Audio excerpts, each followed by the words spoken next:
to. And technically, a Monday is actually an extra day for these players. They're not even treating it like that. They're just coming out and being basuda. Or maybe it's the fact that the NFL thought offense was going to reign supreme. Defenses are starting to take over. It's feeling like the early 90s again. Mm-hmm.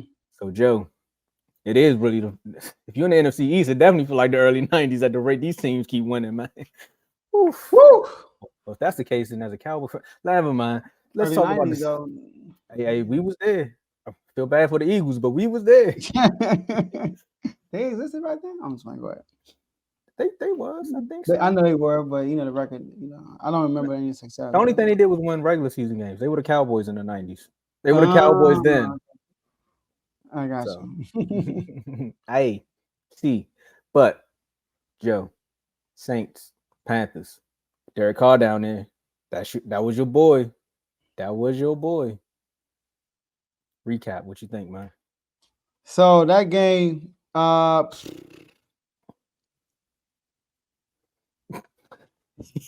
mean, ain't give us nothing to work with today, man. Like one thing I could say is that Michael Thomas looked okay. Tomo, this man had 19 targets, 7 catches, 55 yards. Bruh. 19 targets. Oh, tripping. That's long. I'm tripping. 9 targets. Okay, 9 targets. So I'm looking at something different. All right, 9 targets. Now, one thing I could say is this: he made some incredible catches. He called a back shoulder catch before they got into the end zone that had to get reviewed. That was good. I thought Derek Carr missed a few throws. He wasn't great. I think the reason why they won that game is because Derek Carr is a veteran and Bryce Young isn't. That's why they won. Bryce Young, he is undersized. I know Kevo in the chat doesn't believe he'll be great in the NFL. He think he's too small. See, the Panthers are not a good team. Let's start there. They're not a good team. Unlike, like Teddy said right here, they got Chris Olave and they got Michael Thomas and they got Jamal Williams running back. So they got weapons over there. I know they got Miles Sanders, but at the receiving core, they got Adam Thielen. And now, he's not really on Chris Olave level or Michael Thomas. But he made some key throws on third down. I thought he looked good, Bryce Young, on third down. He just like any rookie, Tomo, on a bad team, he turned the ball over. I think he had like 2 fumbles. 1 fumble didn't count, but he had some fumbles on that stuff. And that's part of him being a young quarterback. So I think that as this is a good season for him to get the time in the NFL because obviously this ain't college. He got sacked one time when somebody ran from behind him, and he probably thought like, "Dang, ain't know he gonna get there that fast." Like, because this is the NFL. So, but this game, I'm not gonna lie, it was not entertaining. I'm sorry, you're a Saints or Panthers fan. The defense was kind of entertaining, I guess, but it was some bad quarterback play on this also. So, my recap is the NFC South is up for grabs once again. I picked the Falcons though. So far they undefeated like the Saints. So what you think? Now it's funny because when we picked all of our NFC rankings, right, and we went back and we did an episode, you picked the Falcons, and I'm gonna speak for myself because Dave not here. You picked the Falcons, and I was like, "What? Why would you pick them?" So you said the Falcons, basically, they got the young quarterback, the chemistry is there, they got almost everything there to kind of steal this division, right? You watch the Falcons game, it was way more entertaining than this. Way more. It's a better team, though.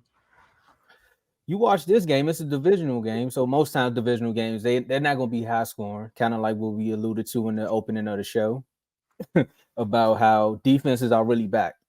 Mm-hmm. That's what I'm really noticing now across the league. Everyone's keep talking about how quarterbacks are struggling and all the quarterbacks got paid. But again, these front sevens and secondaries, they like, nah, bro. Quarterbacks are getting paid, but we want to get paid too. Nick Bosa got a bag. TJ Watt got a bag. Michael Parsons may reset the bar. Like, it's out there. May. Hey, we never know. He is, though. He definitely is. So when we come back to just talking about this game itself, I agree with you. The only reason that Saints won this game is because Bryce Young is a rookie. Now, Derek Carr wasn't on that team, and that was Andy Dalton on the other side. They probably still would have – the Saints probably would have lost this game. because of Bryce Young. The turnovers. The turnovers are gonna happen with a young team. Adam Thielen. Remember Adam Thielen when he was in Minnesota? They Mm-hmm. told Diggs that Diggs was the number 2 to Thielen. Look what happened. Now he's in Carolina. Miles Sanders was just in the Super Bowl. Miles Sanders, I told y'all. I'm gonna say one more thing. I drafted Miles Sanders and I told Kev personally, I said, if Miles Sanders don't do good this year, me and you are gonna take a road trip to North Carolina and have a personal conversation with him. They got Deuce Staley as their running back coach, but yet he's not looking like that same Miles Sanders. Was it the Eagles O-line? Starting to look like it, right? The most action that really happened from this game last night was the tunnel. when Michael Thomas was talking trash to Brown. That's the most action from this game, honestly, because at first it was kind of like a blowout, then slowly the Panthers started coming back, and they showed you that this is why Bryce Young, that's why they drafted him. Sometimes height doesn't matter. Some people say size doesn't matter. That's for a different conversation, right?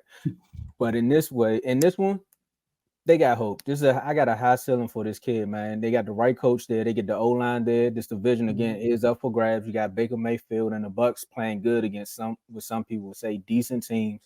The Falcons, they're going to win this division. But for me, the Carolina Panthers, give them one more year, one more solid receiver. Hopefully they can fall in that draft range where they can get Marvin Harrison Jr. And that'll be the buildings, that'll be the cornerstone there on offense, and they can build from there.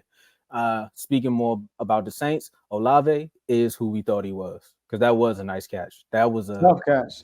that was a great that was a great throw from Derek Carr. That was great coverage. Was. Everything about that play was great.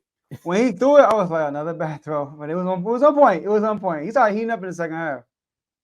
See, and he said it after the game though. Derek Carr was like, "I got to play better, and I'm going to play better," because he knows it too. Like, he's the best quarterback in this division. Like, Baker Mayfield is nice, but Derek Carr is the better quarterback in this division, and the defense is there for them to win it. I think Williams went down, so he may be out for a little while. That may hurt just a tad, but the Saints will be okay. Meanwhile, the Panthers may have the number 1 pick. And he threw another good pass. I think it was Rashid on the right sideline. He threw a great pass right there on that play too. And the Saints are using Taysom Hill good, I thought. Like they'll bring him in, they'll hand the ball off, they'll bring him in. If the middle was wide open, quarterback sneak right out the middle in the shotgun position. They'll use him effectively. He actually iced the game. He got that last first down to ice the game. So, I feel like the Saints, they just were the better team today. But the Panthers front four, they were getting to Derek Carr. They were getting pressure on Derek Carr all night. And the Saints front four was getting pressure on, on Bryce Young. And Marshawn Lattimore, I saw a stat the other day, today, that in the first 2 games, he allowed less than 10 yards in both games. So Marshawn Lattimore is strapping up. That's another guy Jefferson had cooked, by the way. But Kevin wanted to discredit him, but it's all good. It's all good. Marshawn Lattimore and Jair Alexander are those 2 cornerbacks who are known for strapping people up, but don't get the respect because they don't have as much the afternoon games. They don't get that much limelight. And then Jair be talking, so you would think he'd be getting all this. I think he started doing that because he know that he be strapping some of these these receivers, and he's not getting his just due. So he's like, "This is how I'm gonna get in the media." He threw the ball up, and I was like, "Oh, for me?" Like stuff like that. It's funny because on the NFL Top 100, they were talking about somebody, and then they interviewed the players. He was like, "I remember one time he said, it wasn't on me though. I'm not gonna allow that. You're not gonna do that on me." I'm like, this dude over here is just straight like confident and so. But that's what you need that in your cornerback.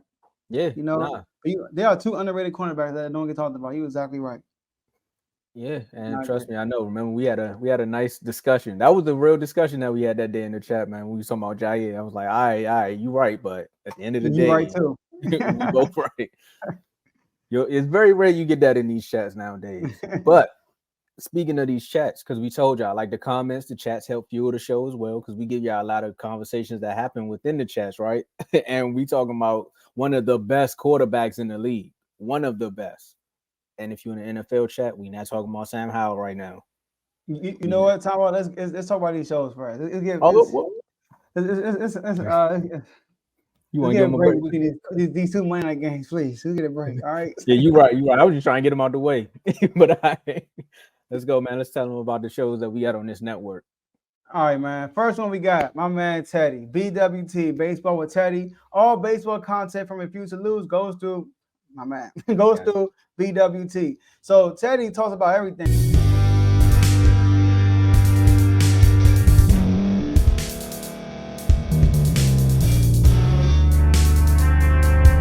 Thank you for staying to the end. If you're watching this on YouTube, please like this video, subscribe, and also hit that notification button so you can be notified next time we put out a video. If you're listening on any podcast platform, subscribe and hit that notification button, y'all, so you can be notified we put out another podcast audio.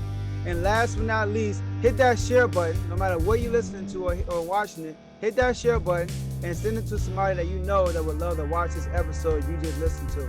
So once again, thank you for staying to the end, and we'll see y'all at the next episode.